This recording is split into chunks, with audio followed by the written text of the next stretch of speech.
Good day and welcome back. So this is going to be the next step, and I apologize, I've been away for a week. I'm actually getting ready to go on vacation, so I'm possibly going to miss another week or two. Keep an eye on the channel as you wish, but yeah. I did have a delay getting back to this model, and I will go into it as we get into this particular video. Will be going over the engine and essentially the undercarriage undercarriage assembly, and all the wheel assemblies. It's a little complicated and it's a little daunting. If you're patient, you're okay, but I do have some challenges with it, and we're going to go into that here in this video. So let's just go ahead and cut to that, and let's talk about that, and I'll be back at the end to talk about the results. Okay, so I have done the engine pieces, and I did this off camera. I apologize, I got distracted and then I just got into it. I did end up doing the engine pieces, getting them finished, and I did spray them. I did go ahead and give them black, and I think I'm going to go back and I'm going to dry brush these and highlight these off. I did not do, so one of the parts here is to put these guys together. Where is it? They go here. On this step here. On this step, right? So this step here has these go together like that. I believe this piece goes, yeah. So this piece right here goes here. That hose goes up underneath there, right? I have not put that together so I can actually get brush in on those parts. And then I've done these pieces. All these pieces are like fiddly, but it's not terrible. And then the next step is to drop these into the frame, and I'm still torn as to whether I want to paint the frame and then drop the engine in, or just go ahead and drop this in and then paint the frame. I feel like the colors should be different, but I'm still chewing on that. But we're gonna go ahead and move on to the next pieces, move on to working on the frame, and then we'll come back to that. So the delay in getting back to the bench really is a step. Coming through doing all these wasn't really all that difficult, right? Doing up the engine. Then next step, when I go to get to this, yeah, I just saw this page and I just stopped. I don't know why. Well, I do know why, but it just looked like there's a whole lot of very similar things that need to be done, and the thing is, the orientation on some of these stuff is weird. So I'm going to point this out. I'm going to go ahead and grab one of these guys. So this is number H, letter H. And actually that piece fell out, and that's relevant. So you'll notice that when you put these together, there's an orientation to them, right? You see how they angle. And and they can the way these are done, right? You have to pay attention. This piece right here on where is he? On U3. So U3 is sort of your touch point. It's the one that sort of shows you. It's the one that has this. It's also the shorter of the two, so it's the one that creates the angle. Now, what I'm struggling with is the way this is drawn. It's difficult to see what the angle is. You finally get to the point where you can see it, where it's sort of angling down that way, right? So your thing is pointed up and then it's angling down away. So for H, right, if we look at this one, angling down and away, and then R14 goes here, Q5 goes here, and the two A12s go here. And then the other piece that's important is this. Now the nice thing is it's keyed, and you can see how it's got that curve at the top, and it's easier to see there. There's the key. So the way this works, and I found that it actually is easier to do it this way. Find it there, right? So see those there and get that in right like that, because that should be coming up in the middle, and that's how that'll work. Is it'll go, that's the the transfer joint, and that's what gives you the orientation you need for those. So it's a matter of being patient while putting these things in. Now, and each of these are unique, right? So there's a specific piece, and what I've taken to doing is putting one in a cup and putting a letter on it so I can go back and do it. But, you know, there's a whole lot of, not a whole lot, there is fiddly work, basically taking, so this one here, excuse me, I need to do 2 of these, where I'm taking the B assembly from up here, which is, again, sided, right? So A, B, C, and D, right? These are all, you're going to make 4 of A, 2B, 2C, and 8 of these Ds. And this is D. That's these guys here, right? And they're all, you know, relevant. So I'm going to pull these down. What I ended up doing was writing the letter on those when I did those. The A's were pretty simple because they weren't sided. So here's a B. All right, so here's a B. I'm going to do that. And then I have to create this orientation of getting these on. You see how that's like that, and that looks like they're going to go there and there. So I'm going to start with U4, and these, by the way, came in that bag, right? They were all in here, and they look like they were all on their own sprue, but then chopped up. So I'm really not sure how these were done. So U3, U5, U4. There's U4. I'm going to need a U3 too. Where's U3? There he is. All right. So this one's U3.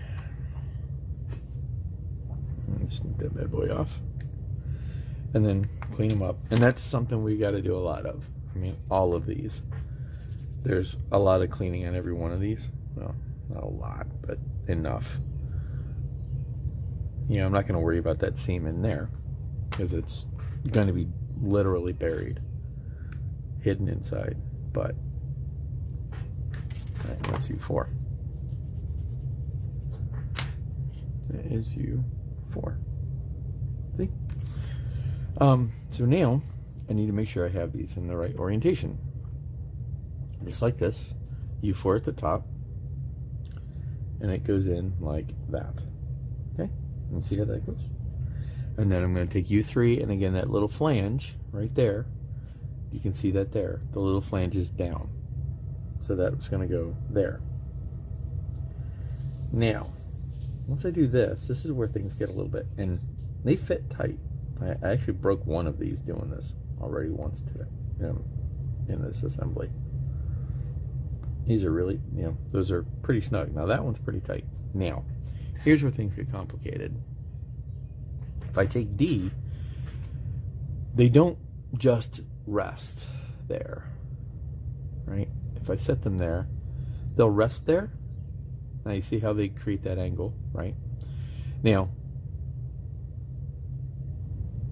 what holds them in place are those numbers.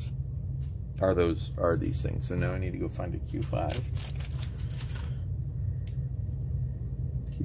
Q5. Here's a Q5. And again, there's cleanup. So I'm going to go ahead and pull these guys.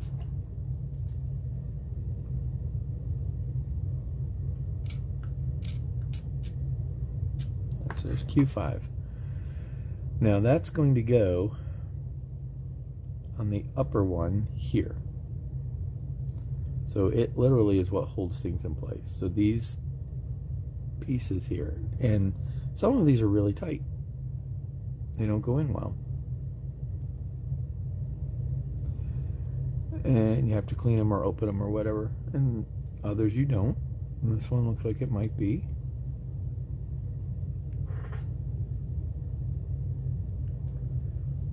There.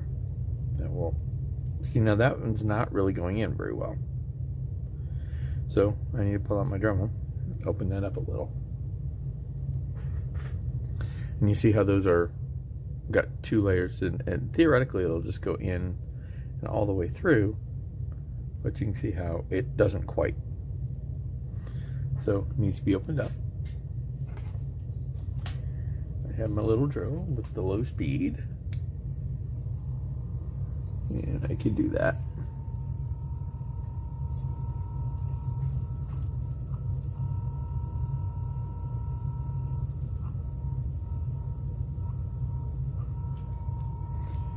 And that should be an operative word. Make that work. And since I've found that,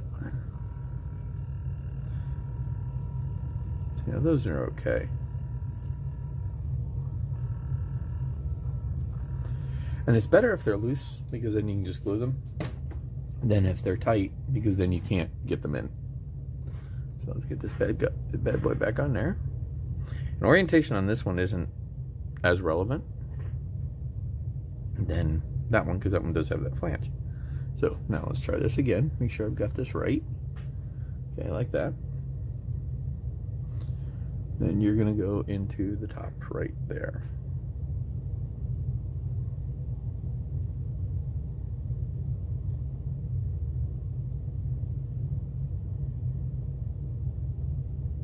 Once I find you.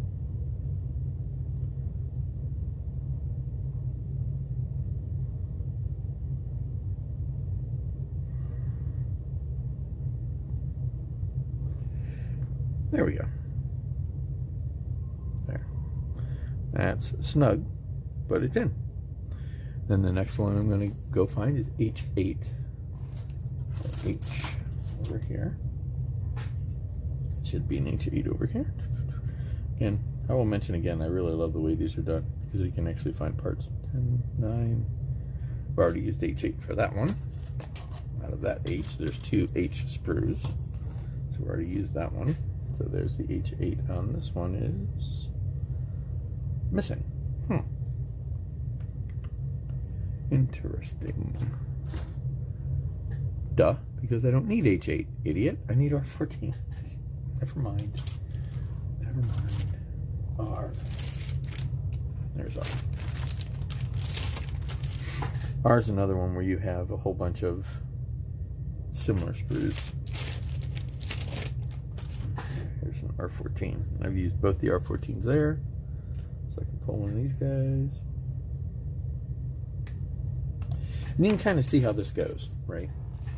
So I'm going to go ahead. I've sort of illustrated the point. Like I said, each of these needs to be cleaned up. Because you do have a mold line, seam line, whatever you want to call it. I guess mold line on each of these. And they're relevant or visible.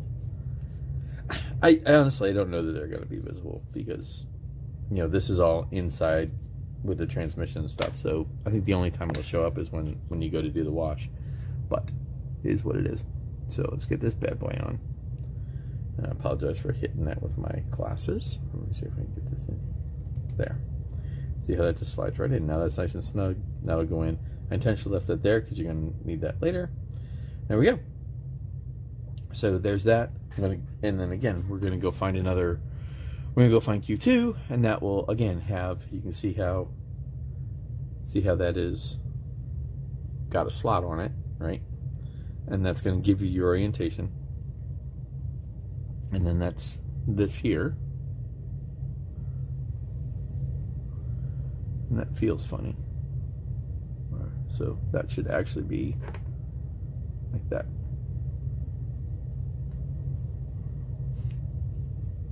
Okay. And this is going to be for, these two are going to be for your front wheels because they turn. Anyway, that's those. I'll go ahead and I'll finish doing the rest of these and we'll be back. Okay. So let's talk about this mess. I've gone through and I've gotten as far as step 13. And really what I have figured out here is the frustration I ran into with orientation. Okay, and this is something that I mentioned, but let's talk about it here. What you do here, right, for these steps doesn't really manifest till you get here and after you've done all of this. Okay, so I'm going to lift this up for a second. I want to show you. See the orientation of these wheels, you know, to basically keep this straight up and down and this at an angle. These sit a certain way, and you can see that linkage, right? So this part, this is at more of a rakish angle than this. So this is a shallower angle, this is deeper. So where that angle comes in and where that falls on these linkage bars matters, and it's what allows the things to have this orientation where they can be straight up and down while this frame is at an angle. Well, so that's where things kind of go a little salty, is that orientation. If you remember A17 and A18 and which is which and how they're oriented, when you're making these, that works, but it doesn't.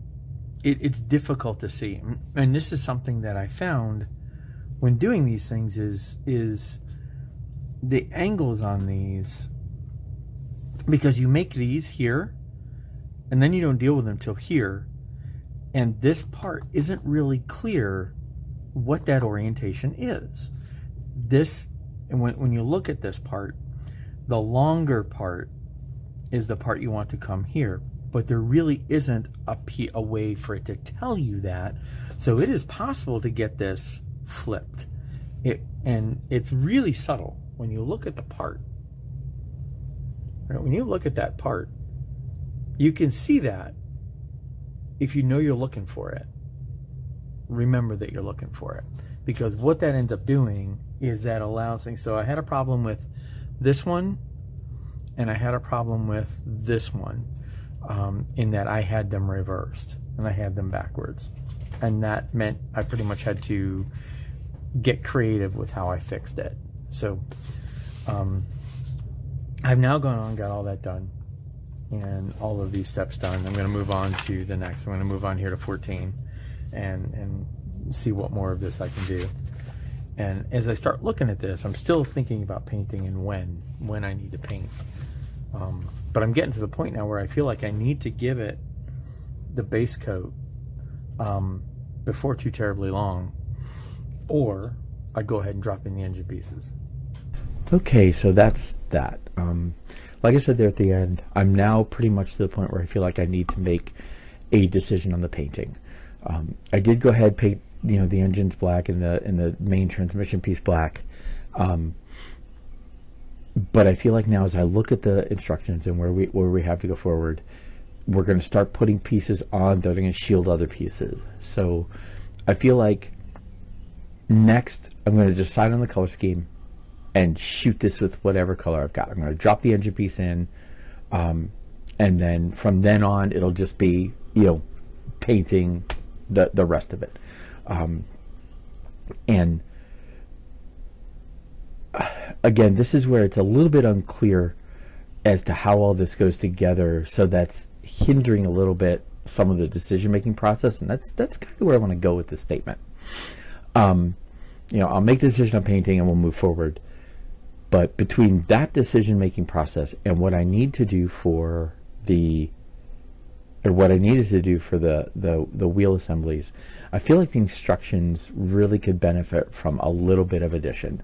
So how those wheels go together, I feel like one extra drawing, just one, that shows the wheel strut and those two Y linkage parts that go out and where those hook onto F3. So like the F3 linkage bar right? That's universal on all of them. All of them have F3, and they all hook onto that more rakish angled one, to that aligns for that disjointed, right? So the whole assembly does this, and if you get them wrong, you end up with this or this, or I'm sorry, you end up with this. So if you know where this piece goes and which this link goes, and you just see that at this orientation, I think it would really help people visualize how to put this together. Now, of those 8, I messed up 2 of them, so that's 25%, and that was a little bit frustrating. And unfortunately, you don't realize you're messed up till you're 2 steps beyond. So your ability to fix is kind of limited, because you do need to glue these things together. So my sense here is, as you go through and do this, if you're building this kit, look at it and understand which of those, when you look at the piece that has, where the wheel goes, right, that T, that's circular with the shaft, right? If you look at that from end on, and then you look at where those angle pieces come out of that, right? One is shallower, one is deeper, and you understand how that links up to this orientation, you're good. Okay, and there's a spot in the video there where you actually see the correct way when I'm showing it. That's your picture. That's how you want all of them to be. So use that. But I feel like if the instruction kit had simply had that drawing, it would have saved me a little bit of grief, because I really struggled with some of the drawing to see what that orientation is. And it was only until I started putting it together that I was able to visualize the connection. And the isometric view is kind of cool, but it doesn't show that representation. It doesn't show how that orientation is supposed to be. So hopefully this will be helpful for anybody who struggled like I did. And I feel like that's the only real trick with this kit. I mean, it's very complex. It's got some amazing detail. It's really looking wonderful. And I feel like it will end up having some really nice visuals to the finished product, because of the way it's built and because of all that detail. But it does, I feel, need a little bit of an improvement to the instructions, so you can understand what you want to do during assembly to get it to the product you want at the end. Like the painting decision I'm having to make, and how to get the wheels together. And I feel like there's going to be some more. So like when you go to do the cab, right, I'm not sanguine on how clear it is what pieces are going to be internal to external, and if you're really going to understand how that all should be painted before you put it together. So I'm going to put some more analysis into that. So with that said, I'm going to finish waffling. We'll close down this video for this time. As always, if anybody has any suggestions or hints or constructive ideas, please feel free to put them down below. Just be polite. Again, I'm learning, and I'm growing my skill set, so I'm always open to constructive criticism and suggestions. So, and I'm sharing the blunders that I'm making as I go, so that others don't do it too. So please feel free.